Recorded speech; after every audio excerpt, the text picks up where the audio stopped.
మనశ్శాంతి అనేది నీ దగ్గర ఉన్న మనీతో రాదు, నీ మనసుకు నచ్చిన వారు మనసారా మాట్లాడితే వస్తుంది.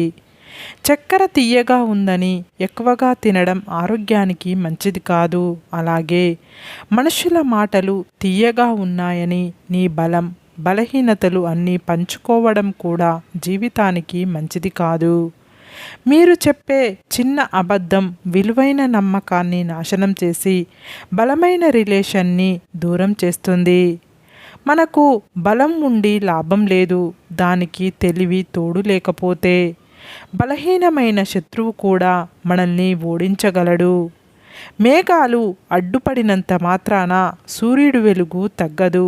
అలాగే పరాజయాలు ఎదురైనంత మాత్రాన మీ విలువ తగ్గదు. లక్ష్యం వేరు, కోరిక వేరు. కోరిక తీరాలని పరిగెడితే ఎదురు దెబ్బలు తగులుతాయి. అదే లక్ష్యం నెరవేరాలని అడుగులు వేస్తే విజయాలు ఎదురు వస్తాయి. మన చెయ్యి జారిన బంధం, నోరు జారిన మాట తిరిగి రావు. అందుకే మాట్లాడే ముందు బాగా ఆలోచించి మాట్లాడండి. కష్టాలు అనేవి కోపం నుంచే పుడతాయి కాబట్టి ఎవరు ఎంత రెచ్చగొట్టినా మనం ప్రశాంతంగా ఉండడం నేర్చుకోవాలి. మీ వెనక నిలబడ్డ వాళ్ళంతా మీ వాళ్ళే అని గుడ్డిగా నమ్మొద్దు. వాళ్ళల్లో ఎంతమంది మీకు వెన్నుపోటు పొడిచి వెళ్తారో ముందు ముందు తెలుస్తుంది. పుట్టుకతోనే ఎవ్వరూ గొప్పవారు కారు. మన ప్రవర్తన, మన చేతలే మనల్ని గొప్పవారిగా మారుస్తాయి. తప్పు చేసిన వాడికి ఒక అవకాశం ఇవ్వండి, సరిదిద్దుకుంటాడు. కానీ మోసం చేసిన వాడికి ఎప్పటికీ అవకాశం ఇవ్వకండి. లైఫ్లో మర్చిపోలేని గాయాన్ని మిగులుస్తాడు.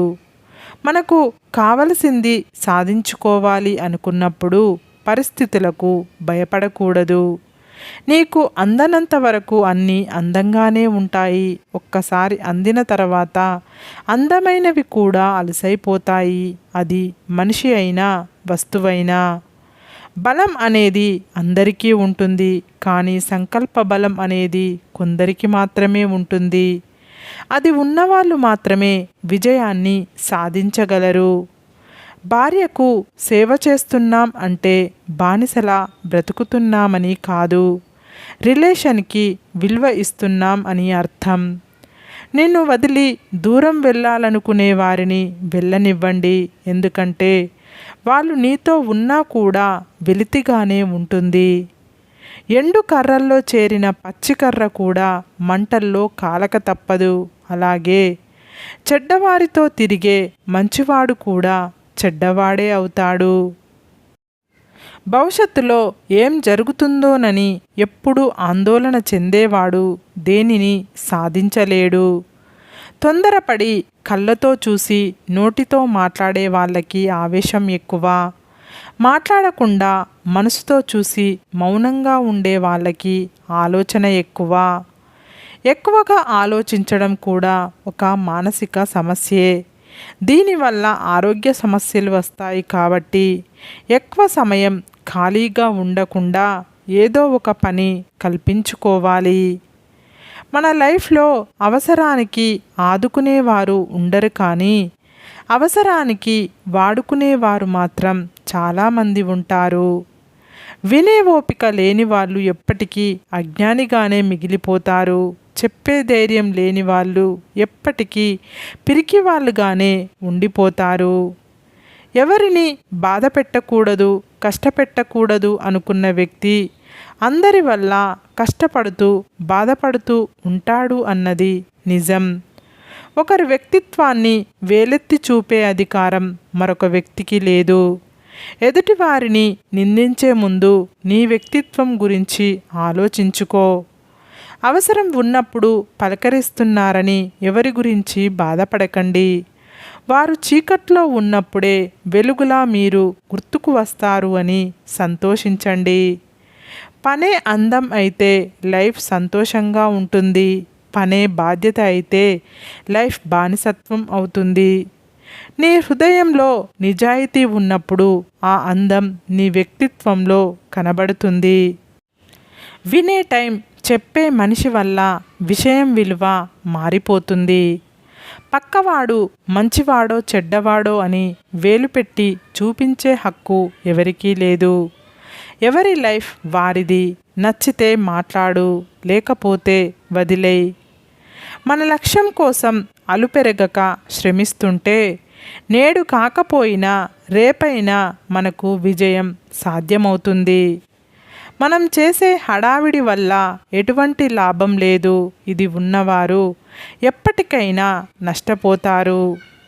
నీవు తప్పుని కప్పిపుచ్చుకునే ప్రయత్నం చేస్తే అది మరింత పెద్ద ఆపదలను నీకు తెచ్చిపెడుతుంది. డబ్బు మీద ఆశ పెరిగే కొద్దీ ఆరోగ్యం, బంధాలు, ప్రేమ, ఆప్యాయతలు అన్నీ దూరం అవుతాయి. అధికంగా కూడబెట్టి కడుపు నిండా తినలేని వాళ్ళకంటే కష్టాన్ని నమ్ముకొని కడుపు నిండా తిని కంటి నిండా నిద్రపోయే వాళ్ళే అదృష్టవంతులు. కష్టపడడం తప్పు కాదు, కష్టాన్ని ఇష్టపడకపోవడం తప్పు. ఇష్టపడి శ్రమిస్తే సాధించలేనిది అంటూ ఏదీ ఉండదు. నిన్నుగా ఇష్టపడే వారికి నువ్వేంటో చెప్పవలసిన అవసరం లేదు. నువ్వంటే ఇష్టం లేని వారికి నువ్వు ఏమిటో చెప్పినా అర్థం కాదు. నీవు చేసే పని ఇష్టమైనదే అయితే సాధ్యమైనంత ఎక్కువగా కష్టపడండి. నేటి కష్టం రేపటి ఆనందానికి పునాది. మీరు ఎంతమందిలో ఉన్నా సరే మీకంటూ ఒక గుర్తింపు ఉండేందుకు ప్రయత్నించండి. మీరు మోసేది బరువు అనుకుంటే దింపేయాలనిపిస్తుంది, బాధ్యత అనుకుంటే మోయాలనిపిస్తుంది. మీతో అవసరం లేకుండా మిమ్మల్ని ఎవరు ఇష్టపడరు. ఎందుకంటే స్వార్థం మనిషి యొక్క జన్మ హక్కు కాబట్టి. లోపాలు, తప్పులు అందరిలోనూ ఉంటాయి. కనిపించేది మాత్రం ఎదుటి వాళ్ళలోనే. లైఫ్లో గెలవాలి అనుకున్నప్పుడు కష్టం మొదలవుతుంది. ఎలాగైనా గెలవాలనుకున్నప్పుడు మోసం మొదలవుతుంది. అభిమానం అనేది అప్పు లాంటిది. దానిని ఎప్పుడూ చెల్లిస్తూనే ఉండాలి. గౌరవం అనేది సంపద లాంటిది. దానిని ఎప్పుడూ సంపాదిస్తూనే ఉండాలి. మంచివాడి దగ్గరకు ధనం నిదానంగా చేరినా శాశ్వతంగా ఉండిపోతుంది. చెడ్డవాడు దగ్గరకు ధనం తొందరగా చేరినా వెంటనే వెళ్ళిపోతుంది. ఈ సొసైటీలో మోసం చేయడం అనేది తెలివి అయ్యింది. జ్ఞానం పంచడం అనేది అమాయకత్వం అయ్యింది. నిజాయితీగా ఉండడం అనేది తెలివి తక్కువతనం అయ్యింది. మన జీవితం ప్రశాంతంగా ఉండాలంటే రెండే మార్గాలు. మన సమస్యలను ఇతరులకు చెప్పకూడదు. ఇతరుల సమస్యల్లో మనం తలదూర్చకూడదు. సరే ఫ్రెండ్స్, ఈ వీడియో కనుక మీకు నచ్చితే ఇలాంటి మంచి వీడియోల కోసం మా ఛానల్ని లైక్ చేసి మీ ఫ్రెండ్స్, రిలేటివ్స్కు షేర్ చేసి తప్పకుండా సబ్స్క్రైబ్ చేసుకోండి. సబ్స్క్రైబ్ చేసుకున్న వెంటనే పక్కనున్న బెల్ ఐకాన్ని క్లిక్ చేయండి.